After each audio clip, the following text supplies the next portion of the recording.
नमस्कार, वंदे मातरम, जय Hind. ST news में आपका एक बार फिर से बहुत बहुत स्वागत है।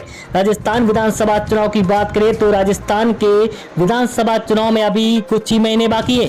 वहीं राजस्थान की 200 विधानसभा सीटों में से इस बार किसकी सरकार बनेगी, तो हम आपके बीच में सबसे बड़ा और सटीक सर्वे लेकर आ रहे हैं। तो आप वीडियो के लास्ट तक जरूर बने रहिए और वीडियो पर नए हैं तो हमारे चैनल को सब्सक्राइब जरूर करें। राजस्थान में इस बार कांग्रेस और बीजेपी के बीच में बहुत कड़ी टक्कर देखने को मिल सकती है। जिस तरह से देखा जाए तो यहाँ पर नरेंद्र मोदी अपनी पूरी ताकत झोंकते हुए नजर आते दिखाई दे रहे, तो दूसरी तरफ जिस तरह से कांग्रेस अपना प्रदर्शन कर रही है उसको देखते हुए बहुत बड़ा उलटफेर भी होता नजर आ सकता है।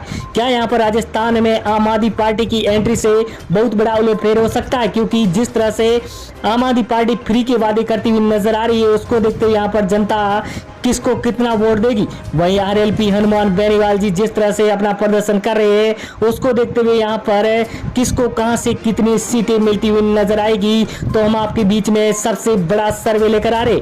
वहीं एबीपी न्यूज टाइम्स ने और फलोदी सट्टा बाजार ने जो सर्वे निकाला है उसको देखते हुए यहाँ पर नेताओं की नींद उड़ी हुई है, क्योंकि इस बार जिस तरह से देखा जाए तो राजस्थान में हर 5 साल में सरकार बदलती रहती है। क्या यहाँ पर राजस्थान में इस बार बीजेपी की सरकार बनेगी या फिर यहाँ पर कांग्रेस की सरकार बनेगी, तो इसको लेकर हम आपके बीच में जो सर्वे ला रहे हैं वो चौंकाने वाले आंकड़े सामने आते हुए नजर आ रहे। तो दोस्तों आपको ले चलते हैं राजस्थान की हर एक सीट के बारे में दिखाने। तो जिस तरह से देखा है तो ले चलते सबसे पहले हमारे बीच में भीलवाड़ा की यहाँ पर 7 सीटें आ गई है, तो उसको लेकर यहाँ पर बीजेपी को 5 सीटें मिल रही है, तो कांग्रेस के खाते में यहाँ से 2 सीटें जा रही है, तो यहाँ पर आरएलपी और अन्य को 0-0 सीट मिल रही है।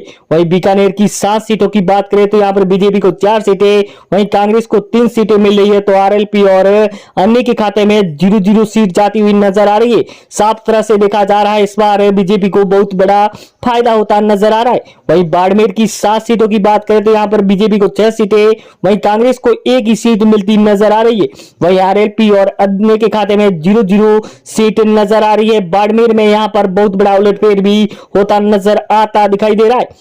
वहीं अगला जिला अलवर जहां पर 11 विधानसभा सीटें हैं, तो यहाँ पर बीजेपी को 8 सीटें, तो कांग्रेस को यहाँ पर 2 सीटें मिल रही है, तो आरएलपी को 0 सीट, अन्य के खाते में 1 सीट जाने का अनुमान दिखाया जा रहा है। वहीं अगला जिला जयपुर में जहां पर 19 सीटें हैं, तो यहाँ पर 12 बीजेपी को मिल रही है, तो कांग्रेस के खाते में 7 सीटें जा रही है और यहाँ पर आरएलपी और अन्य को 0-0 सीटें मिल रही है। आरएलपी को यहाँ पर ज्यादा सीटें नहीं मिलती नजर आ रही है, वहीं यहाँ पर बीजेपी को सबसे ज्यादा सीटें मिलती नजर आई।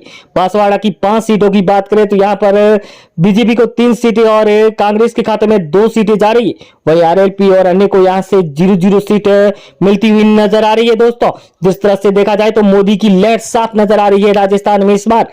वहीं सिरोही की 3 सीटों की बात करें तो यहाँ पर राजस्थान में तो बीजेपी को 1 सीट और कांग्रेस को 2 सीटें मिल रही है। वहीं आरएलपी और अन्य के खाते में यहाँ से 0-0 सीटें मिलती हुई नजर आती दिखाई दे रही है।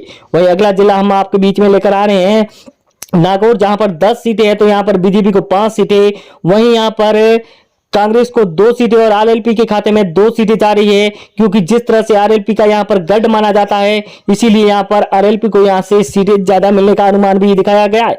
वहीं डूंगरपुर की 4 सीटों की बात करें तो यहाँ पर बीजेपी को 3 सीटें, वहीं कांग्रेस के खाते में 1 सीट जाती हुई नजर आ रही है। वहीं आरएलपी और अन्य को यहाँ से 0-0 सीटें मिलती हुई नजर आती दिखाई दे रही है। वहीं अगला जिला जहां पर आपको बताते हैं धौलपुर की 4 सीटों पर, तो यहाँ पर बीजेपी को 2 सीटें, वहीं कांग्रेस के खाते में 2 सीटें जा रही है।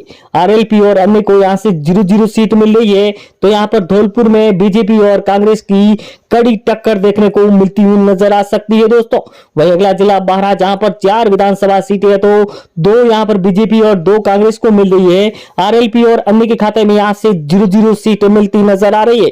यहाँ पर भी बहुत कड़ी टक्कर नजर आ सकती है बीजेपी और कांग्रेस के बीच में। वहीं अगला जिला जहां पर आपको ले चलते हैं भरतपुर की 7 सीटों पर, तो यहाँ पर बीजेपी को 3 सीटें और कांग्रेस के खाते में 3 सीटें जा रही है। वहीं यहाँ पर आरएलपी को 1 सीट मिल सकती है, तो अन्य के खाते में 0 सीट मिलती हुई नजर आती दिखाई दे रही है।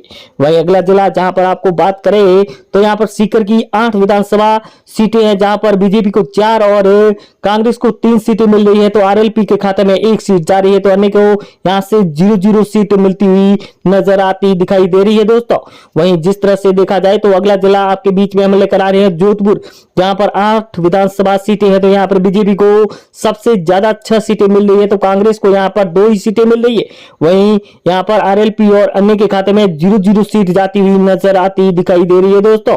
वहीं अगला जिला जहां पर सवाई माधोपुर की 4 विधानसभा सीटों की बात करें तो यहाँ पर बीजेपी को 2 सीटें मिल रही हैं। वहीं यहां पर कांग्रेस के खाते में 2 ही सीटें जाती हुई नजर आ रही। आरएलपी और अन्य का यहां से खाता भी नहीं खुलता हुआ नजर आ रहा है सवाई माधोपुर से। वहीं अगला जिला जहां पर बात करें कोटा की 6 विधानसभा सीटों की, तो यहां पर बीजेपी को 4 सीटें मिल रही है, तो कांग्रेस के खाते में 2 ही सीटें जा रही है। वहीं आरएलपी और अन्य को 0-0 सीट मिलती हुई नजर आती दिखाई दे रही है। वहीं कोटा में इस बार कांग्रेस को बहुत ही कड़ा नुकसान होता नजर आ रहा है। झालावाड़ की 4 सीटों की बात करें तो यहां पर बीजेपी को 2 सीटें मिल रही है, वहीं कांग्रेस को 2 सीटें और अन्य के खाते में यहां से 0 सीट जा रही है। कांग्रेस और बीजेपी की साफ टक्कर नजर आती दिखाई दे रही है झालावाड़, जहां पर वसुंधरा का गढ़ माना जाता है। वहीं चित्तौड़गढ़ की 5 सीटों की बात करें तो यहां पर बीजेपी को 3 सीटें, वहीं कांग्रेस को 2 सीटें मिल रही है। तो यहां पर आरएलपी और अन्य का सुपड़ा साफ होता नजर आ रहा है चित्तौड़गढ़ से। चित्तौड़गढ़ में यहां पर बीजेपी की यहां पर साफ नजर जीत आती दिखाई दे रही है। वहीं प्रतापगढ़ की 2 सीटों की बात करें तो यहां पर एक बीजेपी और एक कांग्रेस के खाते में जाती हुई नजर आ रही है।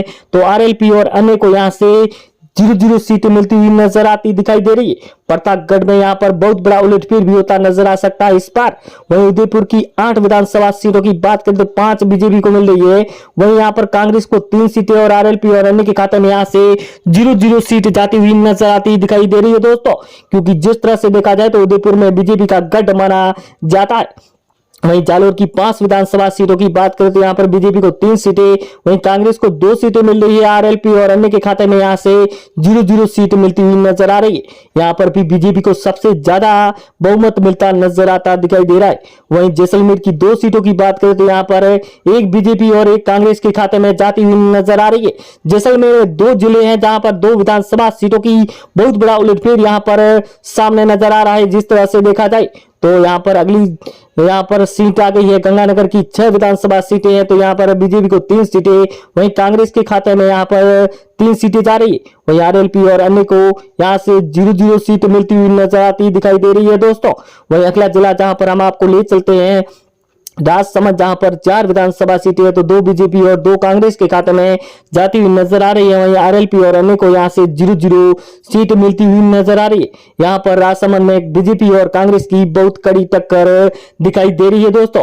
वहीं टोंक की 4 विधानसभा सीटों की बात करें तो यहां पर बीजेपी को 3 सीटें, वहीं कांग्रेस को 1 सीट मिल रही है। तो आरएलपी और अन्य को यहां से 0-0 सीट मिलती हुई नजर आ रही है दोस्तों। यहां पर टोंक में बीजेपी का गढ़ माना जाता है, इस बार बीजेपी को बहुत ज्यादा सीटें मिलती हुई नजर आ सकती है। वहीं दौसा की 5 विधानसभा सीटों की बात करें तो यहां पर बीजेपी को 3 सीटें, वहीं कांग्रेस को 2 सीटें मिल रही है। आरएलपी और अन्य का यहां से खाता भी नहीं खुलता हुआ नजर आ रहा है। यहां पर भी दौसा में बहुत बड़ा उलटफेर होता भी नजर आता दिखाई दे रहा है। तो यहां पर आपको ले चलते हैं बाड़मेर की 8 विधानसभा सीटों पर, जहां पर यहां पर अजमेर में बीजेपी को 3 सीटें और कांग्रेस को यहां पर बहुमत मिलता हुआ नजर आ रहा है। 5 विधानसभा यहां पर सीटें मिलती हुई नजर आ रही। वहीं आरएलपी और अन्य को यहां से खाता भी नहीं खुलते हुआ नजर आ रहा है। वहीं झुंझुनू की 8 विधानसभा सीटों की बात करें तो यहां पर बीजेपी को 5 सीटें, वहीं यहां पर कांग्रेस को 3 सीटें मिल रही है। तो आरएलपी और अन्य के यहां से सुपड़ा साफ होता नजर आ रहा है। यहां पर बीजेपी को बहुत ज्यादा बहुमत मिलने का अनुमान भी दिखाया गया है। वहीं अगला जिला चूरू, जहां पर 6 विधानसभा सीटें है, तो यहां पर 3 बीजेपी और 3 कांग्रेस को मिल रही है। तो आरएलपी और अन्य का सुपड़ा साफ होता नजर आ रहा है। शुरू में इस बार कांग्रेस और बीजेपी की बहुत कड़ी टक्कर देखने को मिलती हुई नजर आ सकती है दोस्तों। वहीं अगला जिला जहां पर हनुमानगढ़ की 5 सीटों की बात करें तो यहां पर बीजेपी को 3 सीटें और कांग्रेस को 2 सीटें मिल रही है। वहीं आरएलपी और अन्य को यहां से 0-0 सीट मिलती हुई नजर आती दिखाई दे रही है दोस्तों। जिस तरह से देखा जाए तो यहां पर भी बहुत बड़ा उलटफेर होता नजर आ सकता है। वहीं पाली की 6 विधानसभा सीटों की बात करें तो पाली में कांग्रेस को यहां पर 2 सीटें हैं, तो बीजेपी को 4 सीटें मिल रही है और अन्य को यहां से 0-0 सीट मिलती हुई नजर आ रही है। पाली में इस बार कांग्रेस को बहुत बड़ा नुकसान होता नजर आता दिखाई दे रहा है। वहीं अगला जिला जहां पर बात करें बूंदी की 3 विधानसभा सीटों की, तो यहां पर बीजेपी को 1 और कांग्रेस को 2 सीटें मिल रही है।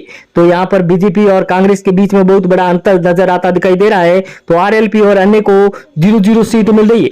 तो राजस्थान में इस बार अगर बात करें तो 5 साल में जिस तरह से सरकार बदलती हुई नजर आ सकती है, तो इस बार भी यहां पर बीजेपी की परचम लहराती नजर आ सकती है दोस्तों। तो आप अगर राजस्थान से है तो कमेंट बॉक्स में जरूर बताएं कि